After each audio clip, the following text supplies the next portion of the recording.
running that intro thing.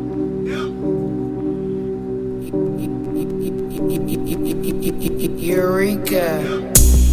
We make plays every day, yeah. We make plays every day, yeah. We make plays every day, yeah. We make plays every day, yeah. We make plays every day, yeah. We make plays every day, yeah.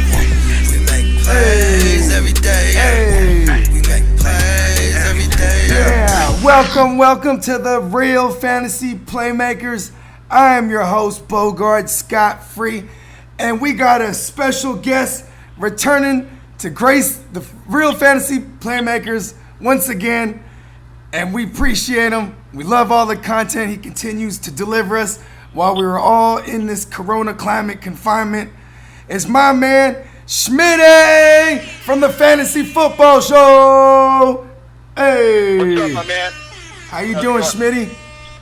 I'm good, man. As good as I can be. I can't complain. There are a lot of people worse off than I am. I'm not going to complain one single bit. How about you? You know what?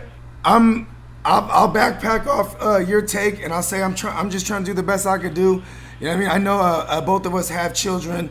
You know what I mean? And so it's kind of like, you know, we're all morphing into, you know, to math teachers and English teachers now, depending on, you know, how old your children are. But, you know, some of us have to, you know, we're doing homeschooling now, and like now with, you know, with Zoom, you know, the teachers are all on Zoom. So now it's like, you know, on top of us helping them, my kids are actually kind of in school again, but in, you know, this big old Zoom meeting with all their classmates. And it's like, so now it's like in confinement, I actually got to be dressed at home. Because it's like, you know, before it's like, all right, I'm at home. I'm in my unmentionables, you know what I'm saying? Just kicking back in confinement. Because, I mean, for the most part, if anybody who knows me, I kind of just been a recluse for the most part, you know, and just broadcasting, putting out content. But like, I've been practicing self-confinement, self-containment or whatnot for the past, 6-7 years already.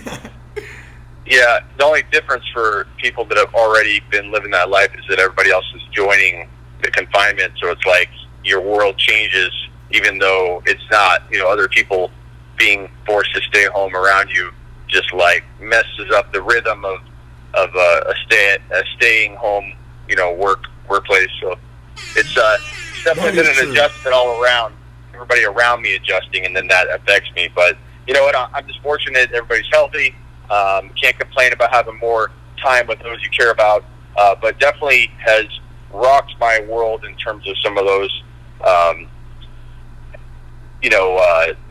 habits that I have and stuff like that. You know, yeah. No, I totally get it, because, like, I'm pretty sure, like, you know, you are able to be a little flexible at times, but like now, if your kids are at home all the time, and like, you know, like myself, I'm like, damn, it just, you know, it ends up me staying up late every night. So when they're all asleep, I finally get some me time and quiet where I can, like, you know, crunch numbers and do whatever the fuck it is I do. You know what I mean? Like, yeah, I went to bed at I think 6:45 a.m. today. Woke up at I think 8:50. I think that counts as morning by then. You know what I'm saying? He said 6:45 a.m. at night. I was actually on a Gary V chat live, or I was in a chat room with a bunch of people with Gary V, you know, followers. Yeah. And right before I was about ready to go to bed, I put it on my Instagram. But Gary V's like, "What's up, Fantasy Football Show? What's cooking, my man? Or what's going on, my man?" I'm like, "Wait a minute, am I awake right now, or am I don't know." I was delirious at that point, so I went back and I can't lie, I did jump in and out of that stream, you know, just to take a peek, because it was just on late at night. You know what I mean? Yeah, but it was funny. So that's how I wrapped up my morning. Slept about, I don't even know if it was, I guess, like I said, it was literally less than 3 hours or 2 hours, and then back at the grind. Well, you know what? The grind don't stop. It's a lot. Yeah, the grind don't stop. And with that said, I'm gonna go ahead and handle this quick housekeeping. Go ahead and follow us at the GMM Network. Follow me at Bogard Scott Free World. Follow me on Twitter at the GMM Network. Go ahead and hit subscribe. And then you need to subscribe to my man's YouTube channel. That's the Fantasy Football Show. Also follow him on IG at the Fantasy Football Show. And go ahead and tell him the name of your website one more time. I know it had you in the name. It was something you. So sleeperu.com. Sleeper U, there it is. Sleeper, the letter U, like a university of sleepers and stuff like that. Mm-hmm. That's where my written content is. TheFantasyFootballShow.com is where you'll find The Fantasy Football Show, which is the video format of all my content pretty much. So I have written, I have video and podcast for the show. And, so all my social media, everything's tied to The Fantasy Football Show, Sleeper U. I have I think I talked about this a little bit on the last interview I did with you, that a lot of people, because I'm new on the Fantasy Football Show brand, it's literally 14-ish months old. Yeah. People think I'm brand new in the industry, and sometimes when I'm doing big things or I've got something, that I've been grinding hard at, and I've got, for example, Matthew Berry was on the show the other day. Yeah. I can't tell you how many messages, I appreciate all the messages, how many messages I got from people are like, how the hell did you pull that off? It's like, they're not aware that you have you have deep roots in this, that going all the way back to CBS and shit like that, right? Yeah, so and that's fine. And in a way, man, I like it because I love the climb, and even that's something ironically Gary Vee always talks about. But I like the climb almost more than any of it. And even though I have a rather substantial following from the content side that is over on sleeperu.com, those people did not translate into my new brand, the fantasyfootballshow.com. I am still an underdog in terms of video content. I'm still building myself up from the ground up. I didn't have a huge advantage at all coming from my big following on the content side. It did not translate. It doesn't translate. People don't seem to understand that. I do. I for one want to tell all the playmakers that are listening, y'all need to subscribe to this joint. And like you said, it might be fairly brand new, but the quality of the content as well as the production value is blowing a lot of these motherfuckers out of the water. And you could have been on the most gritty sounding audio with the shaky visual, and just have the same content, I still would have tuned in. So the fact that your production value is there to go along with the top shelf fantasy takes, it's a must subscribe. It's a bogey, highly recommended from the GMM Network. Hey. I appreciate it. Yeah, and the best place to find me, if you go to thefantasyfootballshow.com, it redirects you to youtube.com/thefantasyfootballshow, so you get to their both places. But in Instagram, same handle. But yeah, so back to what I was saying is it didn't translate at all. I literally started the Fantasy Football Show with 20 members. I even remember some of the very first followers I have. They're still with me. And I'd have 5 people on a live. I'd have, 46 plays on a video.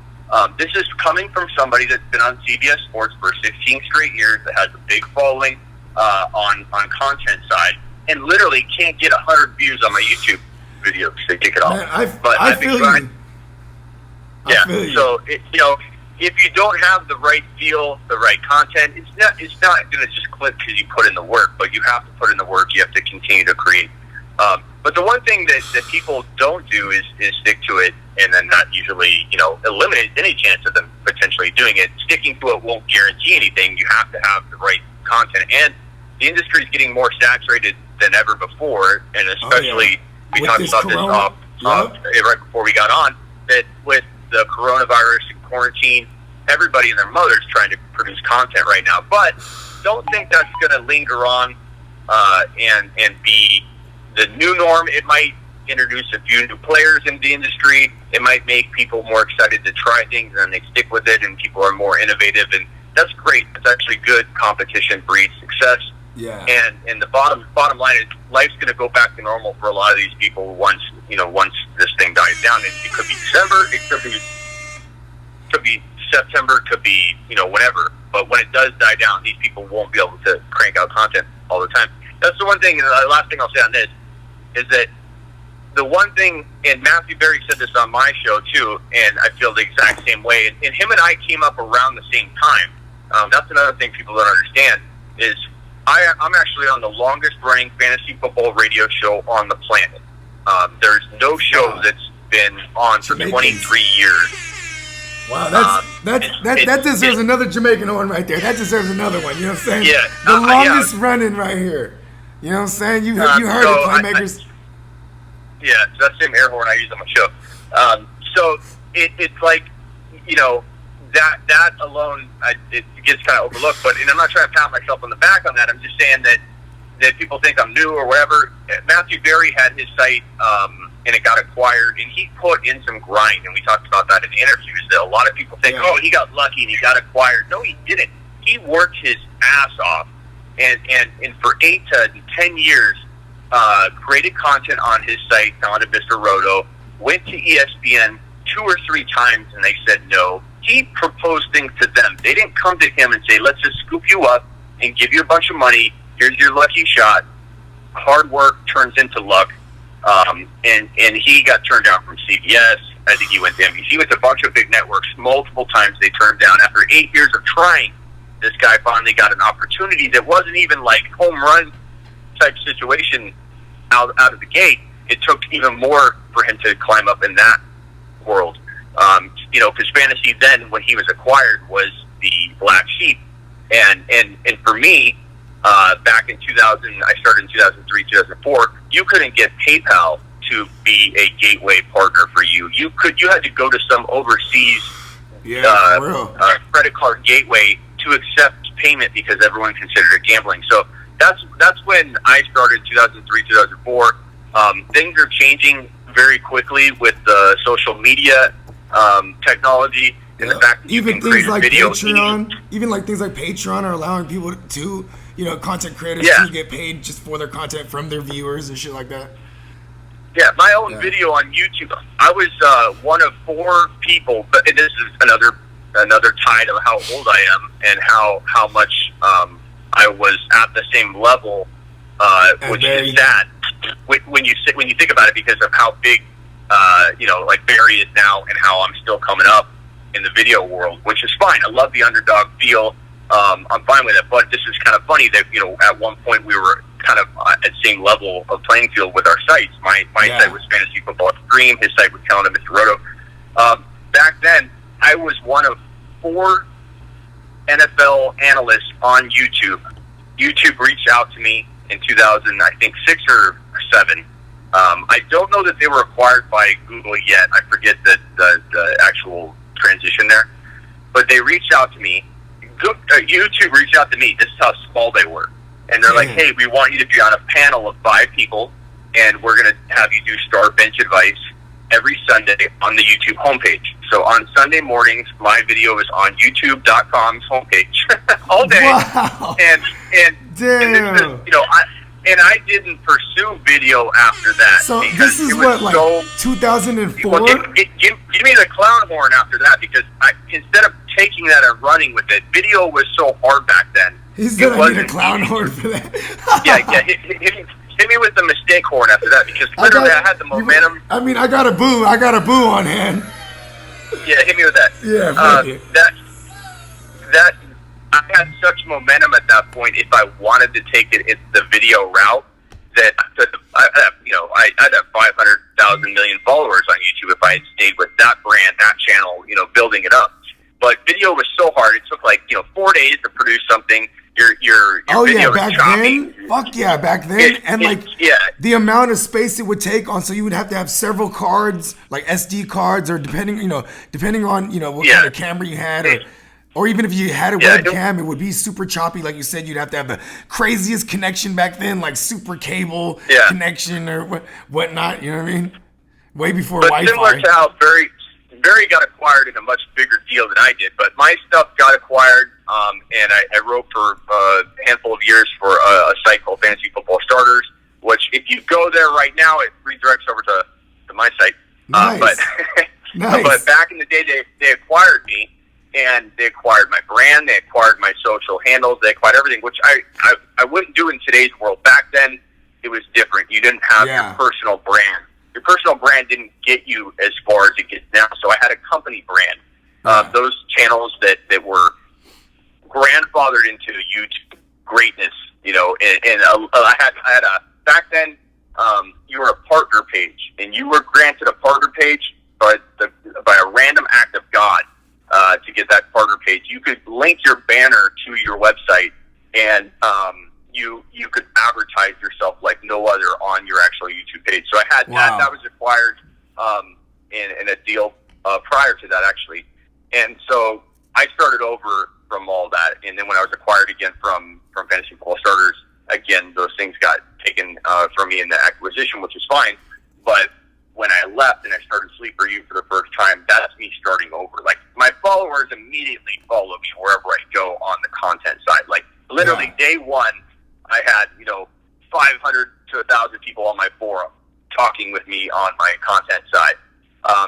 But I didn't start cranking out the social media game again because it's such a daunting task to rebuild all that till really last year, 14 months ago. I'm like, you know what, I'm going to hit it again.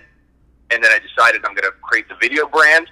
And dude, it's been, I used to work 40, 50 hours a week on my content alone. Now I'm working literally 80 to 90 hours a week. I was about to say, hell yeah. Because I have the video side of my business and the content, and they're equally time consuming. And then the marketing, the emailing, and as you can imagine, as you get bigger, you have, hundreds and hundreds of emails a day and things you need to take care of. And it's just constantly checking the emails and just the repetition of everything. I can imagine. That's why even that, on top of you doing your lives and jumping on with other people's lives, or even doing features with me in this case, it's like, you know what I mean? Like, you're right, man. It's roughly 80 hours a week, like, you know what I mean, on any given. Yeah, like, even it adds up, but.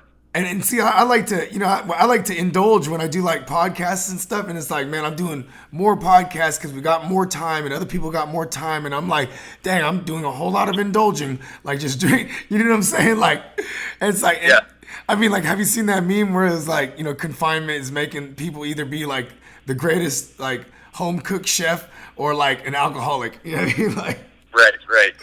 Right. Yeah. It's crazy, but I think my tangent here. I'm sorry to have gone. No, all good. I love that the Playmakers.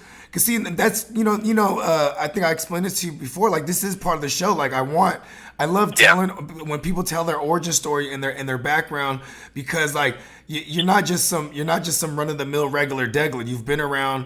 You know what I mean? You have accolades and credentials. Whether you personally think that they're that there's something that that make you feel like you've achieved anything. You get what I'm saying? Like, I know you still feel like the underdog. You still have a chip on your shoulder. Yeah. And you're a playmaker, and that's just what the epitome of everyone I get on as a guest. You know what I mean? That, in my opinion, these are just through and through playmakers for my audience to learn from as well. You know what I mean? Yeah. Yeah, and it's like, the thing about it is the key to doing this is like not I can give people the blueprint, and I'm not even scared to, because they can't replicate the kind of grind that I feel like that's in my mind. And maybe it's in my mind, but in my mind, no one is going to outwork me. And Matthew Berry said that to me. I'm sure we're saying it to each other, like no one can out. It's like Spider-Man. We're pointing at each other. And so it's like, seriously, I feel like nobody, and I think it shows in my content too. Like, I'm cranking out video after video. So you're like Venom to his Spider-Man. Yeah. Like, in that sense where it's like, you know what I mean? Like, you're not getting the notoriety, but you be fucking shit up just all the same as much as he does. You know what I'm saying? You be out there in the field. You know what I mean? And I don't say any of this like to pat myself on the back or say, like, I really believe I am an underdog still, clearly, by my follower count. I am an underdog in many ways. But I feel like it's going to happen. It's going to be great. And even if I don't hit certain numbers, I'm not worried about that. I'm worried about creating the product that I want to create. And I know that it will happen. Good things will continue to happen, and they'll continue to grow. And after 14 hard working months of this video platform, it's finally coming together in a way that Hey, I see the growth, man. I'm from the outside looking in, watching the growth, and it's exponential growth every time I'm checking in on you, because I'm always checking for your content. It's you know what I mean. It's, like I said, it has an entertainment value as well as insightful fantasy takes. You know what I mean? So like, okay, you are from Arizona, and on the last time on the show, you said something that resonated with me. You said, "Hey man, I'm a Cardinals fan, but when it comes to my fantasy team and winning these championships, I wouldn't care if it was on, if it was at the expense of my Cardinals. But you now, in this, from what that was before the apocalypse, right? The last time I had you on, I guess, right? Yeah, that was definitely. I think it was like before the NFC Championship, even, right? And I think I barely even have my voice from those playoff games. You know what I'm saying? Anyways. So I remember you distinctly saying that. But now this time around, you traded for Nuke. You locked in a Drake for the year, where you hit him with the tag, right? And he's willing, and he's grateful to play on that tag too, right? And now, and now you got Murray. You were already telling me on that episode. This is back in January. You were already proclaiming it. I think you even gave me the honor of saying it on my show. You're like, I'm bringing it right now. And you were like, I'm posting it in all my episodes this week that haven't came out. You're like, I'm declaring it. Kyler Murray's gonna be that next, Patrick Mahomes, that next Lamar Jackson. Do you remember that? I remember.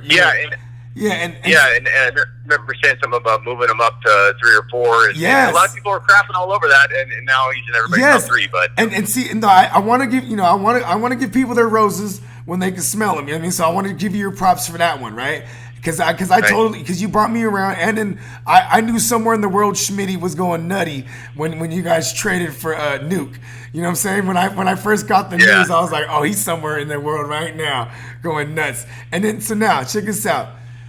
Is it crazy? Could this be a Smitty team right here?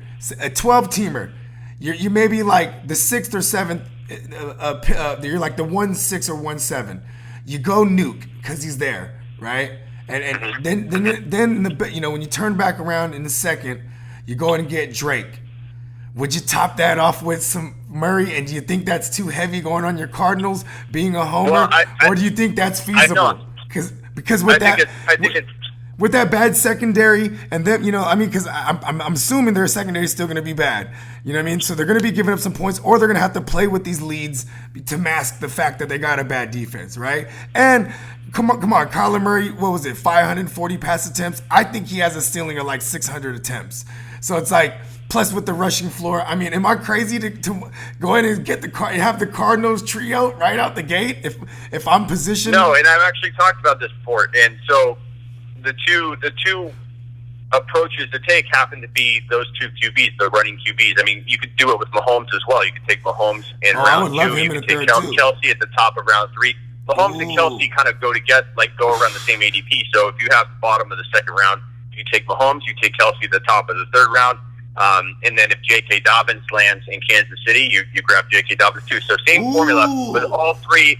But all with three of the hype. top quarterbacks. But with less hype. So Lamar Jackson in round 2, Mark Ingram in round 5 or 6, Hollywood Brown in round 7 or 8.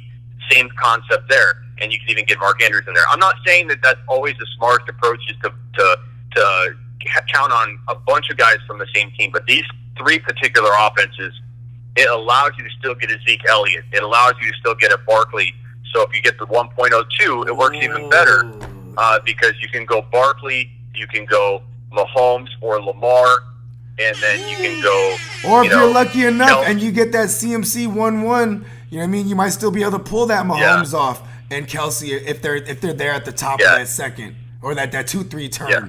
You know what I mean? All three of those teams, those quarterbacks, those situations are perfect for it. Well, so, I am a Niner fan, and I've seen what Murray can do to our type of defense already, and he was phenomenal both those outings. So you know what I mean, like just maybe talk me off a ledge. Am I too crazy to adopt the Smitty trio, but really zone in on the Arizona side of it? Like, you know what I mean? Because like I said, man, because we haven't really seen Nuke, right? And I remember even on our show last time, you liked it. I think you were looking at CD Lamb for your cards at the time because he was kind of like a Nuke type, you know what I mean? But now you guys actually got the Nuke Skywalker, and with a type of pass attempts, like, I mean, I don't know, am I too bullish?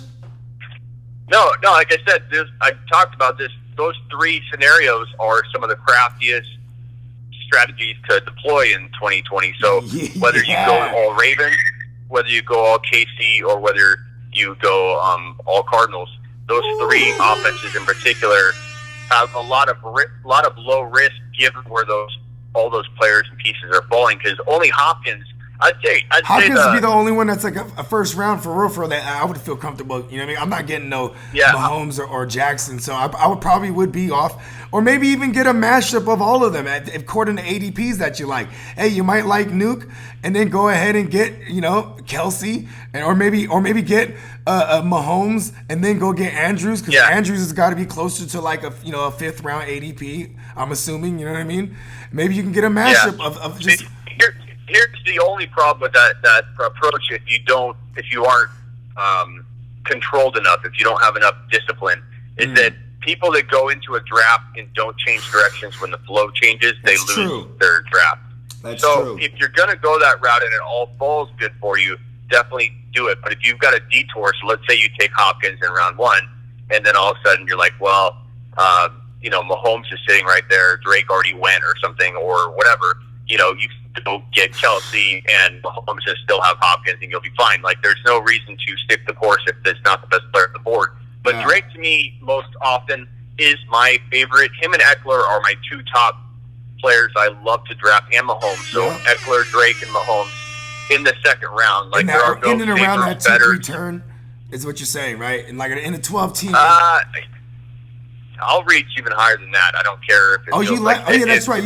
I think I did see that you did have Drake as it's like a mid and mid what was it, second round? I have Eckler and Drake I'll let them fall as late as I can, but I have them in my top 12 to 14 overall. I have Drake and Eckler that high. I have Kyler Murray not anywhere earlier than the third or fourth round, only because 9 times out of 10 he'll fall. So it doesn't matter where you like. Pat Mahomes deserves to be in the first round. I don't care what anybody says. I hate this constant, you never take a QB early, blah, blah, blah. Like, Pat Mahomes can win you a league single-handedly. I would definitely take Patrick Mahomes over Aaron Jones if, like, there was a gun to my head. I'd be like, why are you putting a gun to my head? This is easy. Right. You know what I mean? So before anybody twists that clip up, I'm not saying to take Mahomes in the first round. Don't take Mahomes in the first round. I'm just saying, he deserves to be taken in the first round, but everybody's sleeping on him every year, and he's slept on. You can sleep on a stud, and he's been slept on to the point where he goes in the late second round, and for that you can win a league with Mahomes in the mid-second round. Now, I'm not saying anybody who's disrespecting Patrick Mahomes, fuck that shit. We you know what I'm saying? We boo those motherfuckers, because at the end of the day, I would be happy if I was getting a Patrick Mahomes in the first, and and looking at like someone like a Derrick Henry, and this is PPR, or like Aaron Jones, where like I kind of don't feel comfortable chasing last year's production, but like with Andy Reid there, and obviously all the weapons there, and Patrick Mahomes being fucking Patrick Mahomes, you know what I mean? Look, it's this simple, Bogard. If you have, people love to break down how deep the QB pool is. I get it. Like, I've been doing this a while. I don't need to be. Of course. People explain. Like, I've never heard this. I understand it. They would be preaching to the choir talking to you. For right. Sure. Yeah. If you take Mahomes at 18, and then you take a wide receiver where people are taking their QB, then you're comparing what who's a wide receiver in round 2 and late round 2, like a Keenan Allen, or toss out a name like that. So you're talking about a wide receiver like that, like a Thielen. Yeah. So you're talking about those type of wide receivers with a QB in round 6, 7, 5, wherever, versus my Chark and Mahomes. Like, I understand the concept, but I love that people still don't like it, and it doesn't mean that I don't love going Kyler Murray late. There are all kinds of ways to win, and I don't stick with a QB only approach. I just defend it because people, act like it is a mistake, and it is not. But the game evolves. The game evolves. The game of fantasy evolves, and in this case, it's like history repeating itself. Where like there is a ton of mobile QBs right now, and rushing, production that shit it kind of solidifies them up there. It's like they're a RB3 built into a QB essentially. You know what I mean?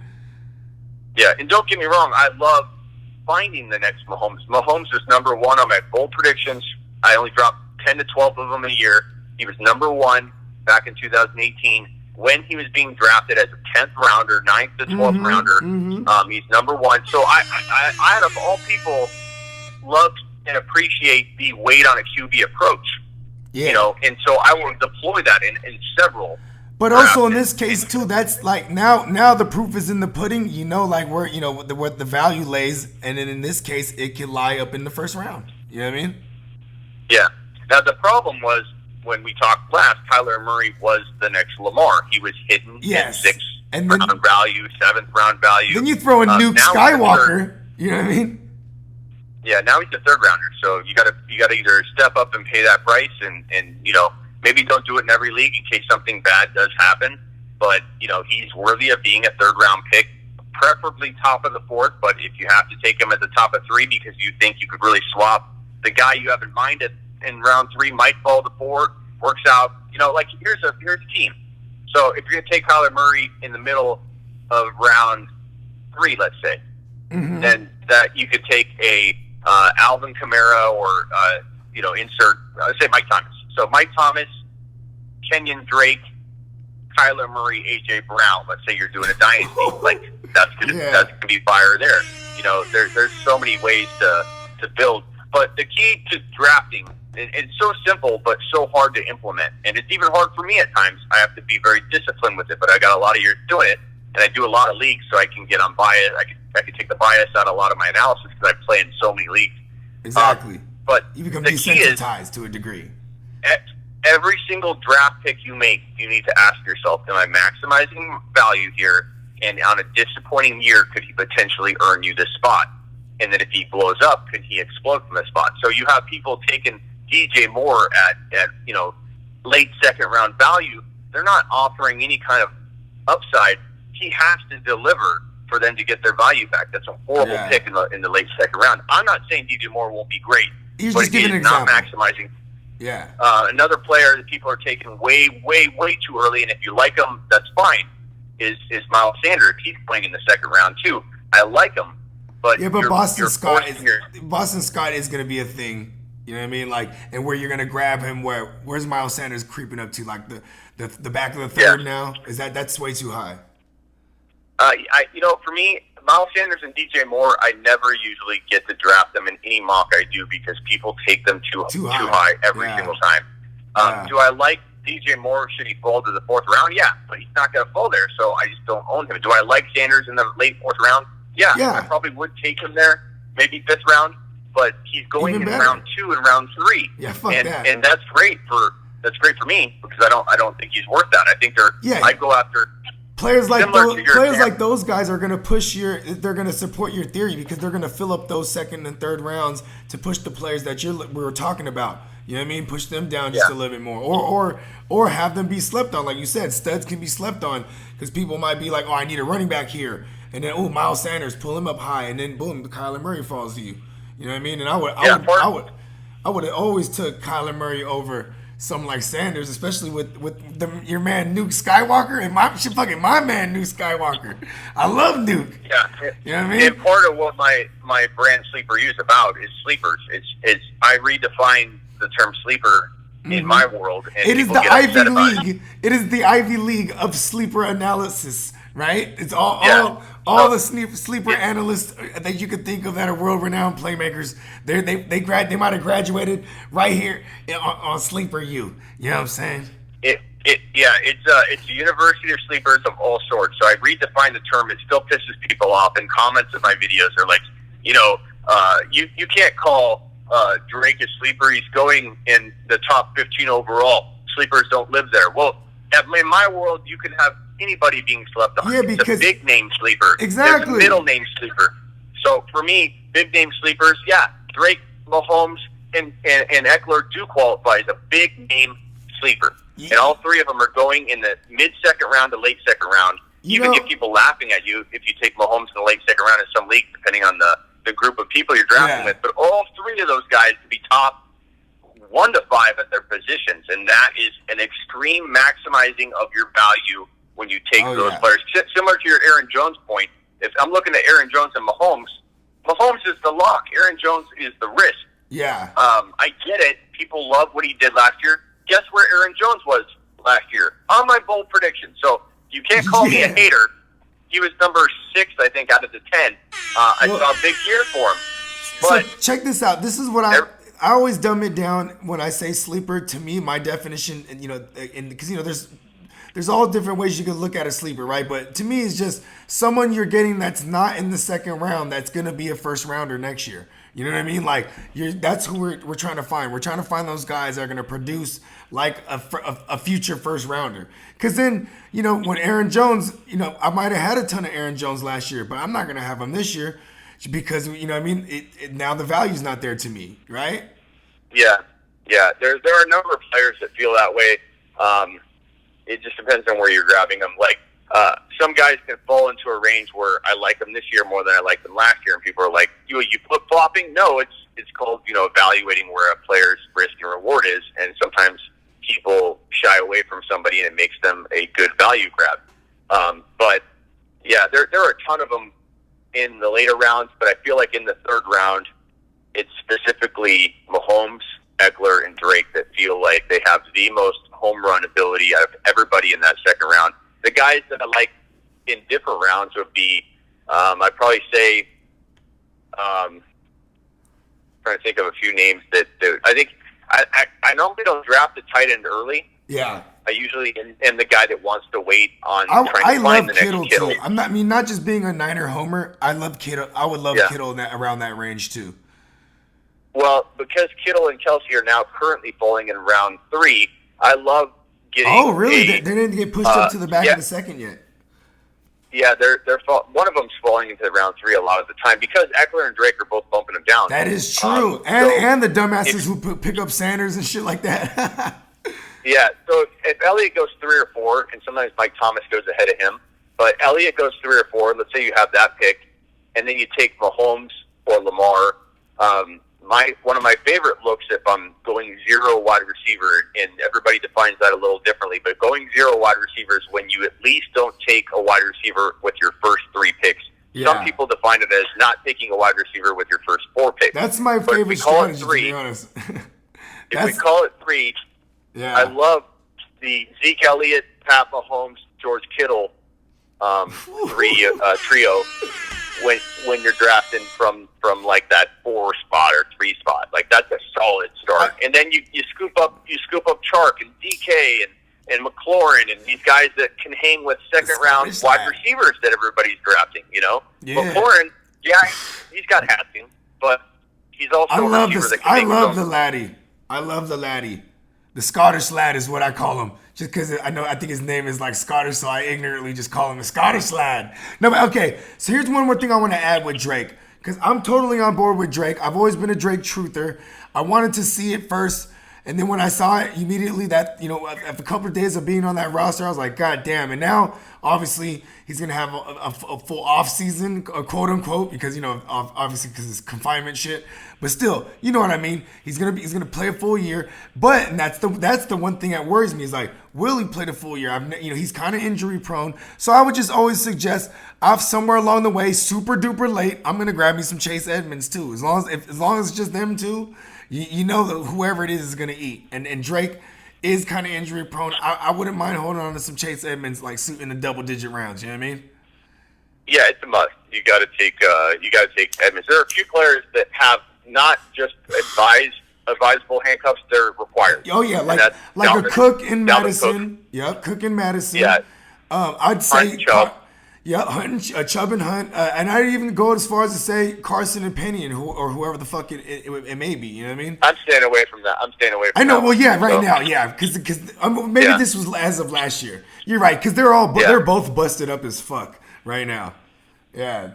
Yeah, I think another sneaky one that people need to realize is not just a recommendation; it's a must. Is Tony Pollard with Zeke Elliott? Tony Pollard was drafted in the 3rd round last year when people thought he may only play 4 or 5 games before Zeke comes back, and yet people still drafted him in the 3rd round. That's how good he looked. That's how excited people were for him. Yeah, and he looked good when he got his opportunity. He looked good. You know what I mean? He got a few tutties himself. You know what I mean? He pissed off some Zeke owners a good amount of times all year, just getting in the game. You know what I'm saying? Yeah. Yeah. Okay. Well. Okay. Let's go on to free agency. Just give me a couple guys that you think that are going to have an immediate impact on due to their landing spot. Obviously, there's the Tom Brady, and if you did want to bring him up, I don't mind because I love everyone's take on it. But is there anybody that people may be quote unquote sleeping on? Like that, is there anybody at the professors at the sleeper you are looking at that we might not be looking at? There are so many players that have been positively and negatively affected from free agency. If we're talking about none of the obvious stuff, maybe something in the semi-obvious range would be like Melvin Gordon. I feel like everybody, I like that one. They're pretending that Atlanta is by far the better landing spot, and that and even I did. I'll admit, when I first heard Gurley was going to Atlanta, everybody wanted that to be where Melvin Gordon was going, and I started to fall victim of just listening to the masses and beat writers talking about that situation. But bottom line is they do run a committee there, and they're very pass heavy, which would have been good for Gordon. That's kind of why I think I was okay with that spot. Yeah. But and anybody paying him is probably going to use him a ton. But Denver is going to run really the ball a ton. Pat Shurmur's over there. They don't split up the duties all that much in that staff. So I think they're going to lean on Melvin. They're paying Melvin enough to where it feels like they want him to be their starter. And of course, 2 years, what, 16 million? And it's Pat Shurmur. Pat Shurmur's gonna fuck with one guy as much as he can. Like he did that with Barkley. He did that with Cook back in Minnesota. So I'm not saying Gordon is of the caliber of running back like they are, but he is like the lighter version of that tier. He is a pass catching back. He can pass protect. So he won't have to come off the field, and they're paying him. You know what I mean? And treat it like a glass of water. So you take an empty glass and you take a full glass, and it's like PPR Productions half of that glass. And who's going to get that? The PPR specialist named Melvin Gordon that has 40 receptions. He has over 40 receptions in all of his last 4 seasons. There's no player in the NFL that has that amount of receptions for 4 straight seasons. So he's a PPR machine. Pour half of that glass in the Melvin Gordon glass already. Half of that glass is already full. And then what? You're going to tell me that he's not going to get more than half of the carries? He's already getting 75% of the work right there. So I don't understand the Philip Lindsay argument at all. And I feel like he's an okay handcuff if maybe you went cheap at running back to Melvin Gordon he's going in the 4th. I wouldn't call it cheap, but if you were going Melvin Gordon in the 4th or 5th round, which is a steal, the risk is all baked into that. Then maybe Lindsay's a good handcuff, but I don't view Lindsay as big a threat as other people. And another stat that people, I think, don't even know, let alone that if they do, they overlook it, is that Melvin Gordon has 23 TDs in his last 24 games. Hell yeah, I'm a Melvin Gordon guy.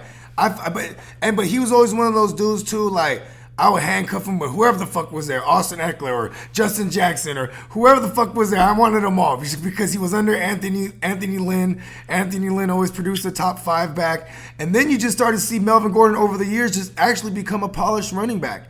You know what I mean? Like not just a guy who had volume as far as opportunity, because there is those type of guys too. Like Melvin Gordon, all he needs is volume and opportunity, and he's eat. You know what I mean? Okay, well, I got one for you. Fill me on this one. Is the sleeper is this already on their radar? Are you guys looking at Hayden Hurst, my man Double H? You know what I'm saying? Because I love his landing spot in Atlanta. You know what I mean? In a dirt cutter system, you know what I'm saying, where a tight end like Austin Hooper ate. You know what I mean? And then we're even taking back to Tampa Bay where, O.J. Howard, who can't catch a ball in the Arian system, he was productive under dirt cutter. And so was Cameron make America great again, or as they call him. You know what I mean? And then they even like Austin Safarian Jenkins ate with with him at times. You know what I mean? So I'm just saying Dirk Cutter. I mean, and yeah, you go back to his time with Atlanta the first go around with Gonzalez, but I mean I don't want to say his name because that's Tony Gonzalez, obviously, right? But I mean he had Austin Hooper ball out. Now you got Hayden Hurst Helmsley. He going over there. They traded for him, so they want this kid. He's a former first rounder. He's super athletic, and just I think I'm mainly just on him based on the fact that we're gonna get him like maybe even off waivers or just with that last pick. Maybe unless we start to, as a fantasy industry, to talk him up more. You know what I mean? Maybe not a waiver wire pick or a last pick. That's too bullish. He'll definitely be a double-digit round pickup. Yeah, I mean, with that mindset, yeah, I mean, how can you not compare him to, any of the guys going, like, in that range? I mean, you could go with him over at Jared Cook, and that would be that crazy if you think he's going to be that guy. Jared Cook is going in, the 8th round, too, right now. Like, so, I'm definitely... It's a pretty deep tight end pool this year. I mean, you got Kelsey and Kittle. You have Andrews and Waller. I think Waller is so underrated. And Zach Ertz probably still has a good year left. I don't think Goddard's going to take over or anything like that this year. I think Ertz is pretty underrated. You got Evan Ingram potentially going to break out. Can he stay healthy? I don't know, but I think Daniel Jones is going to ball in 2020, so that's a great tight end to grab, like in the later half. Yeah. Hunter Henry can never stay healthy, but he could be a top 4 guy. This is a really deep tight end pool. And O.J. Howard, does he emerge? Hawkinson, Fant. I mean, this is like, you're talking 12 deep already, and it's like, I love that. I love it. It's hard to know. People in tight end premium leagues, all you crazy fucks that play tight end premium leagues, you love it right now. You're licking your chops. There's plenty of opportunity. Okay, so maybe I'm just a tad bit bullish. Maybe I just love the idea of chasing the certain systems because I love coordinate. I love chasing coordinators around. You know what I mean? Because when they implicate something that they do like well in a system, and then you have the personnel that I feel fits, I'll look at them, especially at a value. In this case, with Hunter Hurst Helmsley or Hayden Hurst. Yeah. I keep confusing his name with the goddamn wrestler. Yeah, Hayden Hurst Helmsley. You know what I'm saying? But anyway, how about Todd Gurley? Do you think he's going to be one of the biggest values in you know what I'm saying? Just if people are looking at him like in the 4th, 5th round, you know what I'm saying? That's where his ADP was last time I checked. Yeah, I'm not buying. I'm not going to completely predict that he can't earn maybe the value of 4th or 5th round value because that isn't that crazy to earn with like even 900 yards and like, getting enough touchdowns that makes sense. But I just see an AJ Brown in the 4th round, man, and I'm not straying away from AJ Brown over a Todd Gurley swing. There's so many players that have just so much more appeal to me. I'd rather bank on Juju bouncing back in a major way than bank on Gurley. I'd rather bank on Melvin Gordon over Gurley, and I know that's probably down the middle for people. I imagine there's probably people equally on both sides of that argument, but that's a player that I feel like he's coming in with tons of momentum. 23 keys in 24 games.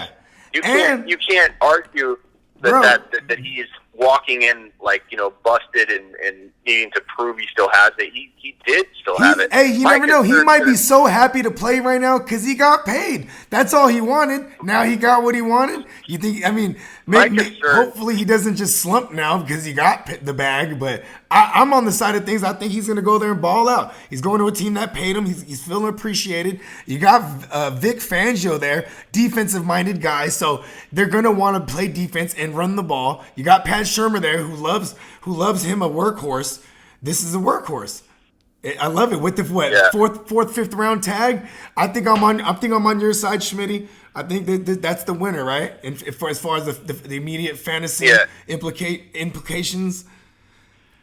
There's just too many players I like better where Gurley's going. That's the main reason I'm not going to ever own him because I even like James Conner better than Todd Gurley. Conner has more of a come bounce with me back. If you want to live.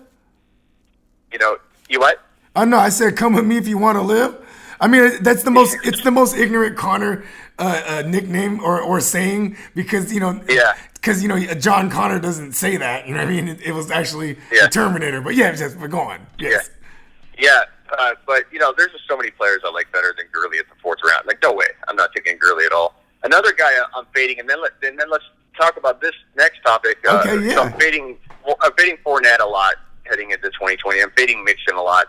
I think both these guys they're bad decision makers on and off the field. You could talk about talent all day long, but they're also, I believe, in semi-cloudy situations. So you have who Joe Mixon, did you say? You said Fournette and who? Who was the second one you said? And Joe Mixon. Okay. Wow, I love Mixon a lot. But go on. I want to hear your take. My take on Mixon is some of the points are similar with Fournette, but Mixon he's notorious bad decision maker on and off the field, and there's a lot of live videos of this guy partying it up, not taking the offseason seriously. I seen that. And the fact that he has such a checkered past to begin with, and then you mix in the fact that everyone and their mother loved this guy heading into 2019. He was on my bold predictions as a bust. So I put about 2 bust bold predictions on my top 12 bold predictions. And Mixon was a bust. And yes, he did have a good finish. But by that time, a lot of people lost their fantasy league. They were out of it anyway because he flat out busted the first half of the year. Fournette, I was also fading the 2 prior years, so last year and the year before. He proved me wrong last year. I admit that. But I still feel like in similar fashion, this guy has he was given targets. I don't think he's going to see with all the changes in Jacksonville in 2020. He's not going to see the same kind of targets through the air. He's very injury prone. I'll tell you this much: with a guy like with Jay Gruden coming in there to Jacksonville, it's not going to be as many dump offs to the running back. That's for sure. And if it is, it's gonna be another. They're gonna have someone as a scat back. They're gonna pick up someone to play that role because they already know Fournette is injury prone. All that, and I just flat out think that organization doesn't really like him in general. You know what I mean, Fournette. But and I do agree with you with Joe Mixon and his off the field issues and his discipline and stuff like that. And even with his on the field. His on the field tendencies, like sometimes he'd be dancing around too much, trying to do like some Le'Veon Bell type of patience or extra footwork. You know what I mean? But then let's play a game. Let's play a game real quick. If you're taking Joe Mixon, you're taking him a third. He's probably a third rounder for sure. No, I don't think so. I think he's well in the second round. Oh, okay. Oh wow! Yeah, you know what? You're definitely right because the way he finished. Yeah, let me pull some ADP. I don't know if this ADP data is going to be accurate, but let's see here. Mixon's number 11. Let's see. Let me see if this is mixing old data.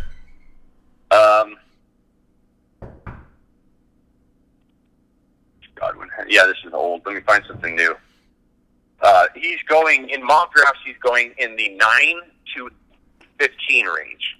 So some people are even taking him in the first round in early mock drafts. So Mixon. I can name a dozen players that could be available that I like better than Mixon. Dang, so Mixon is that high. Impossible. That's too high for Mixon. So I can't. You know what?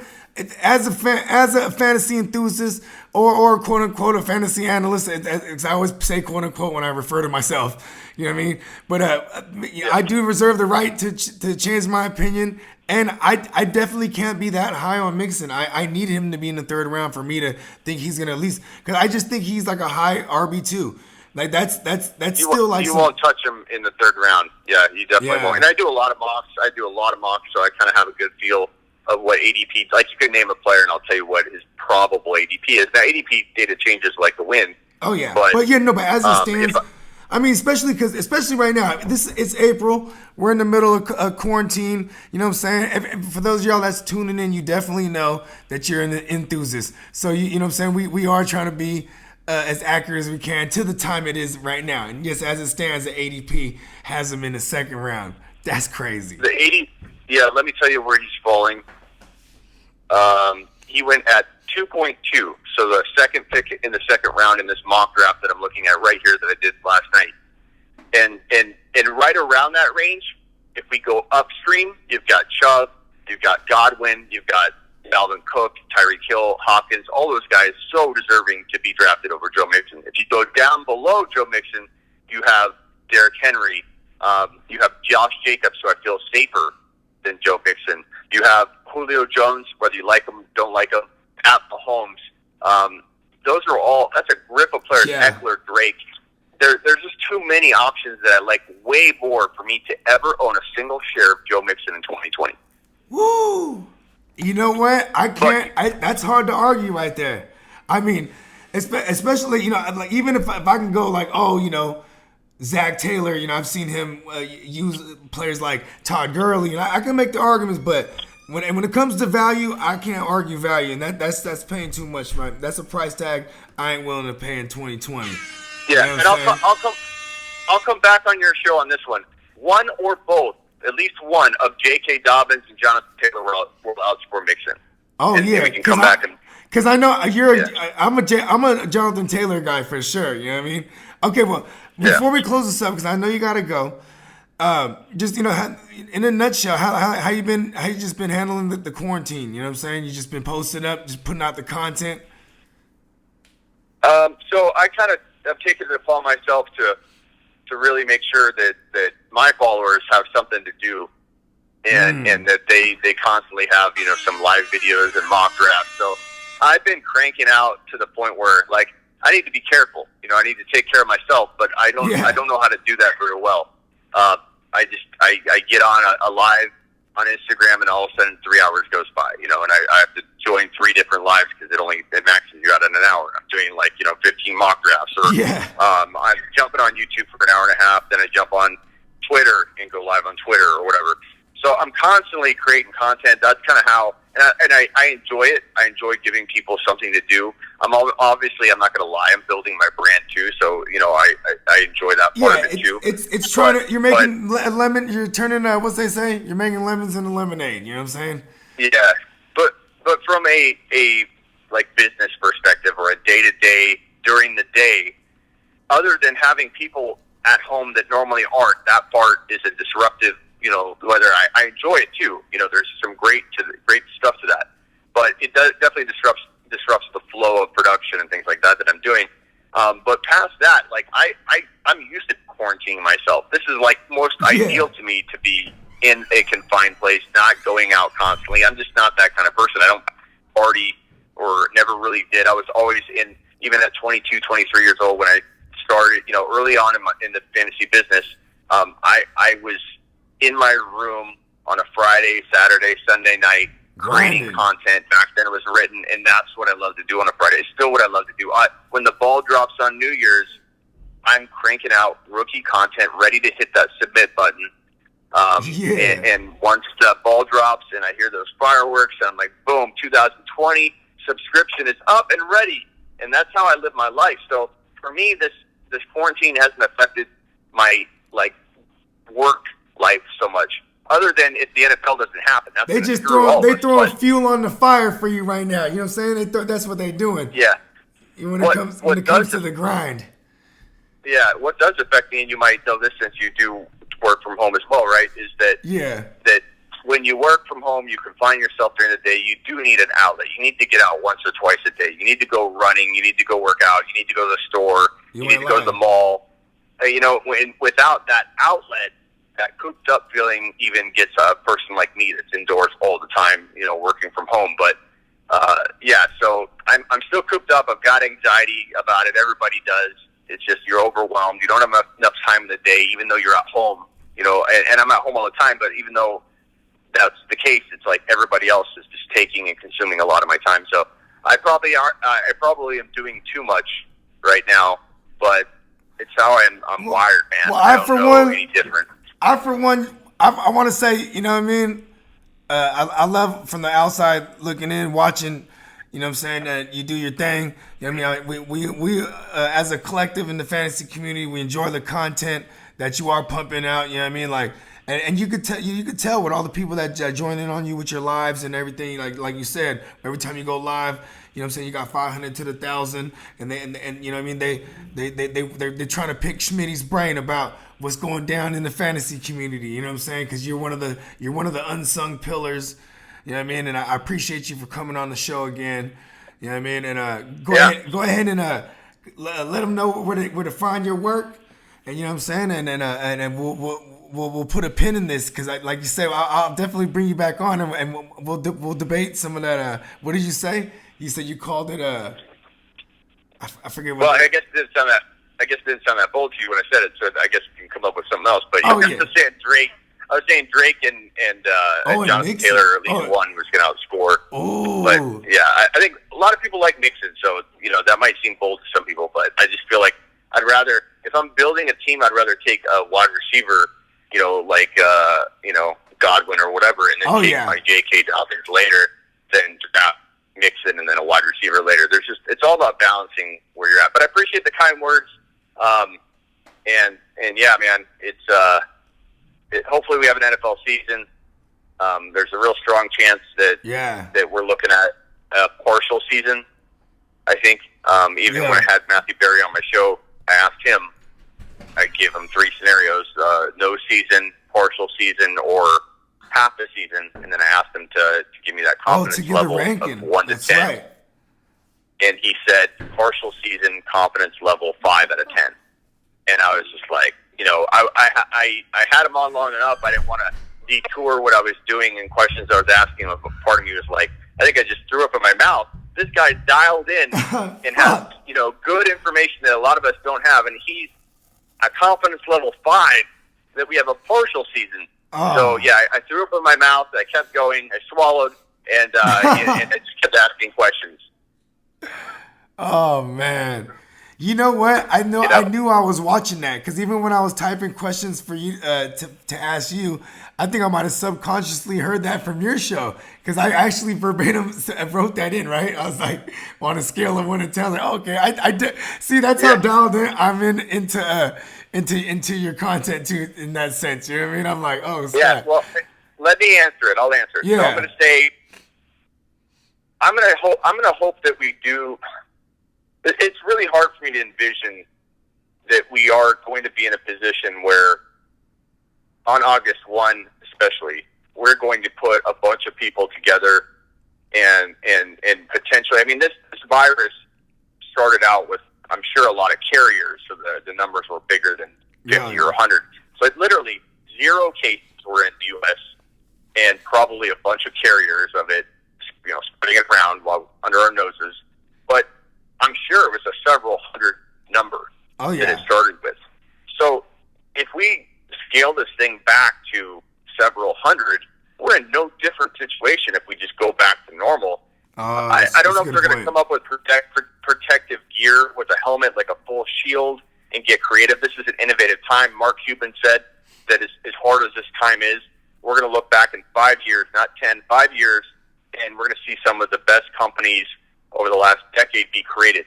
Maybe 25 businesses are going to develop. And Mark Cuban, that's that billionaire talk. Mark Cuban knows what he's saying when he says shit like that. Yeah, so, new helmets will be out. Everyone's going to be required to wear gloves.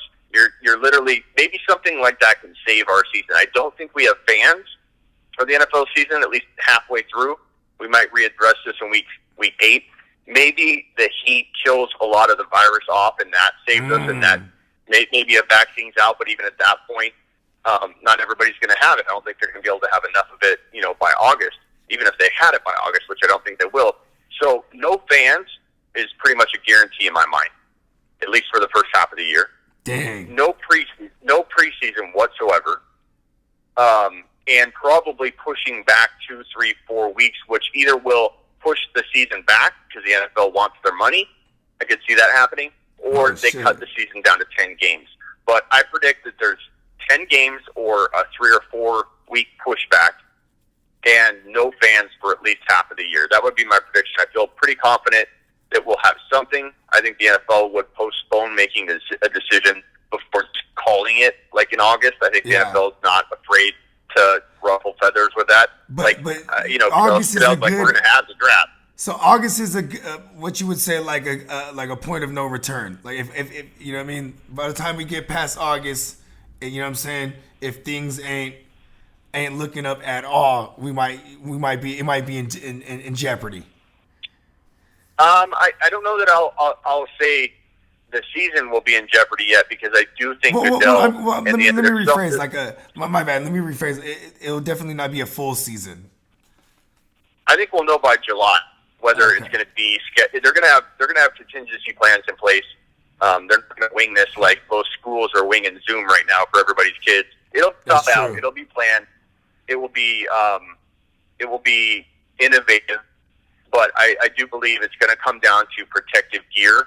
It's going to come down to players having, maybe they're wearing some special mouthpiece too that allows them to breathe, but also, not be able to breathe anything in. I don't know. It could get crazy. You could see a player with a mask over his face under his helmet. Who knows?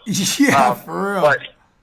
But I just feel like I don't think Goodell is going to say in even August, hey, there's no season. He's going to say, we're pushing the season back to October or maybe September 30th or whatever.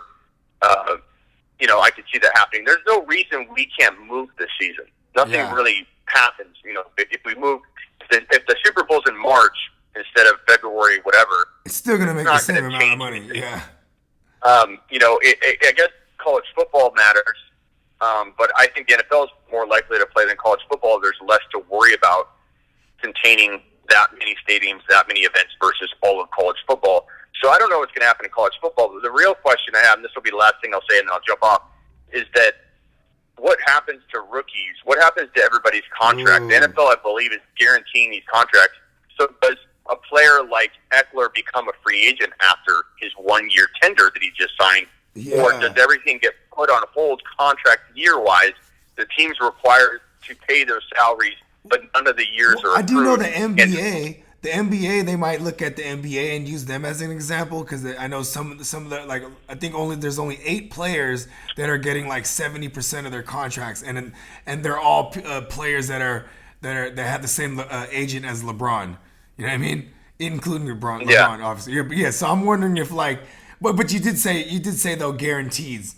So the guaranteed money's getting paid, but will that count as a year a year in the contract, right? I don't think there's anything probably written in for this. So my guess is going to be, and I've asked a bunch of high-level people this question. I'm waiting to hear back. So I should have something actually on my show. So keep tuned for that. But my guess right now, you what? No, I said yes. Get us the intel, Smitty. You know what I'm saying? Smitty got he knows. Smitty knows a lot of people, playmakers. You know what I'm saying? He shakes hands. Well, not in this day and age. I was gonna say he shakes hands with and rubs elbows with higher ups because he is one. I wasn't gonna say, but not in quarantine. Fist bump, air bump, air fist bump. Yeah, but I think that what we're gonna have is a guaranteed requirement for these teams to pay, but the years won't approve. So I don't know. I'm going to find out an answer, and I'll put it on my show. It'll be like, what the coronavirus means for contracts and players. I'll put that in like the title or make it pretty obvious. Yeah. But I'm pretty sure that they have to pay the players, but you can't sign Drake to an $8 million 1-year tender, and then he's a free agent next year. I don't see that being even remotely possible. So, but they have to pay him $8 million, or pay him whatever the guaranteed amount is. I'm not sure. But so I think it's going to be like a free. And I'm sure they already got the money too, right? I'm sure they got it already. Once they sign, they're like, yo, where's it at? Yeah. You know what the problem is going to be, though, and this will be the last thing I say because I do got to jump, is that when a player holds out, they typically open the door for injury because they're not doing anything to come back. They're cold. They're not practicing the same. They don't have the same trainers. They don't have the same routine and food regimen. Exactly. Everybody's going to be in that mode. And if you have no season, and players will work out on their own, but a lot of them won't, and a lot of them won't do it to the same level or degree, take oversight. You're going to have a big potential injury problem on your hands. And then look at like Tom Brady, who's what, 42, turning 43 or turning 42? Yeah. I think he's 42, turning 43. If they don't have a season, like he's another year older. Yeah. Julio Jones is another year older. These are all players on the fringe of drop off. Mm-hmm. And if you like Julio, you can yell at me all you want in comments if I post this or wherever. I don't care. Julio is a guy I like, but there is a point where you jump and say, I'm going to jump a year early because decline can happen. It happens all the time with wide receivers at 33, 34 years old. Mm-hmm. Julio's not going to be immune to that risk. if Julio sits out a whole nother year, I don't care if he's, resting or whatever, your body's your body. Your body breaks down, your ligaments, all that wear and tear over the course of your whole life and career wears on you, and you're not as quick. You lose a step. It doesn't matter if you didn't use it for a year. If anything, that can hurt you. You're not in a rhythm. You're not keeping things active like you would in game mode. So does Julio never return to form if we don't have a 2020? Those are things that go through my mind, and I think they're very, very debatable scenarios. So look for more of that content too, because I'll be talking about that. Yeah. Hey. So find me. You asked me a question. Find me at sleeperu.com. You can find me at thefantasyfootballshow.com, or just go straight to my YouTube channel, youtube.com/thefantasyfootballshow. And I appreciate you having me on. I'm going to have you on my podcast next. I'll send you an email on that and invite you to a pod, because I've been doing a lot more podcasting as well. So I got the StreamYard and stuff like that. You know what I mean? And the Zoom. You know what I mean? However you get down, just shoot me the link, and I'll jump in. I'll jump in one of the rooms on the pod. You know what I mean? Sounds good, man. Yeah, hey Smitty, once again, man, we appreciate all the content that you continue to pump out in this confinement era that what I'm saying, that I'm personally calling the beginning of the apocalypse. And I say that jokingly, but what I'm saying, everybody just be safe, you know what I mean? And subscribe to all the joints. You know what I'm saying? You have a good one, Smitty. Yep. All right, man, thank you. For sure, thank you. Peace. Once again, that was Smitty from the Fantasy Football Show. Go ahead and subscribe to the Fantasy Football Show on YouTube, and check them out on Sleeper U. Hey. Oh, and big shout out to all our sponsors. You know what I'm talking about? Milk and Honey TX at www.milkandhoneytx.com. You know what I'm saying?